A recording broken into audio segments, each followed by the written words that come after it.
Off the record with a fight nerd, checking in with Chael Sonnen. Chael, tell us a little bit about your last-minute opponent change. I know you've talked about it a million times today. No, that's all right. It's Michael Bisping. We switched from Mark Munoz to Michael. He was on the card anyway. He had a different opponent. They just did a little cross matchmaking, but same guys on the same card. What would it mean to take away from Dan Henderson and give the most spectacular finish to of Michael Bisping on the upcoming match? Well, on anybody, that's really exciting when you can be part of that. Dan Henderson had a highlight reel moment that'll be remembered and will live on long after his career, so good for him. If you can be part of stuff like that, that's great. If and when you clear through the division, if Dan Henderson does decide to move down to middleweight, I know you've talked about not having problems fighting friends in the past. What do you think about a match with Dan? Well, Dan's more than a friend. It's a little bit different. You're asking me to fight one of my coaches. You're asking me to fight a guy who helped to train me, who helped to teach me what I know. That's a significant difference than fighting a friend. You're talking about a student versus a master type situation. And, I had a lot of other help, but I was with Dan for a lot of years, and I think that's more than they could ask of anybody. And, shortly after watching Yushin Okami's last fight, I know you guys did a lot of work together. What do you think happened in the match, and did the game plan just not come through that you guys worked on? Well, he didn't go out and get in a fight, and that's not meant to be an insult. That's just as clear as I know how to talk. Yushin and I have had this talk face to face. When you get in there with any opponent, you got to go in there and fight. And Anderson is the master of not having to fight.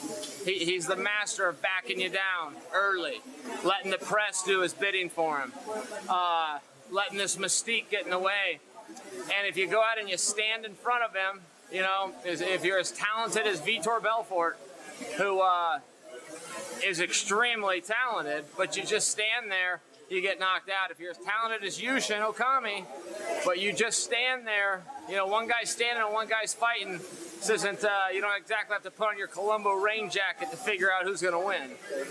One of their favorite videos floating around our office is definitely your interviews you've done with Michael Landsberg on Off the Record.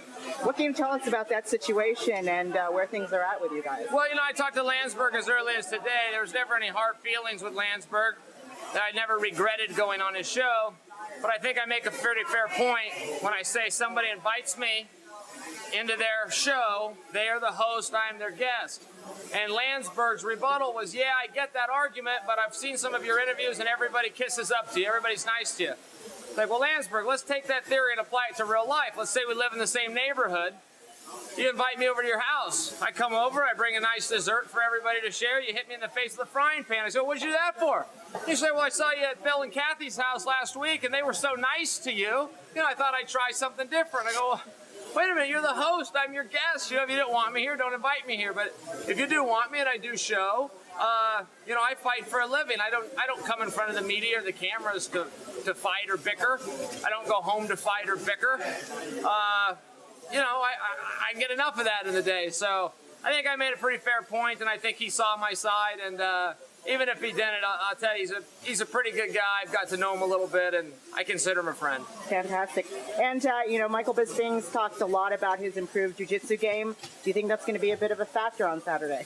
Well, probably, yeah. I mean, if I want him down, he's going down. He's a British fighter. I think he's a very tough guy. But I'm a Division I All-American. I've been doing this since I was 9 years old. I've won 2 national championships. I was an alternate for the Olympic team. I will take him down anytime I please. Fantastic. Did you get a chance to check out Chicago at all and do anything while you're here? Very little, but what I've seen, it's been very impressive. I've spent some time in New York City, which is comparative. But the people of Chicago are so much nicer, as simply as traffic. You don't hear these horns honking and the hustle and the bustle. You try to sleep at night, you can sleep. You go to New York, it keeps you up because they're honking so much. I have a great time in New York. This isn't my way to vent some kind of frustration, but I make the comparison because both the cities are so impressive. They're so absolutely massive. The buildings are so huge. The streets are so busy. The people are everywhere. I've had the opportunity to go to Tokyo, and that's the biggest city in the world. And, you know, it's great. I love Tokyo. I love New York. I love Chicago. I'm really fortunate to get to come out, check the place out. Any messages for your fans before your fight on Saturday? No, listen, the fans know the deal, and it goes like this right here. When you're the best fighter in the world today, they got a name for you. They don't call you a great fighter. They call you Chael Sonnen. Beat me if you can.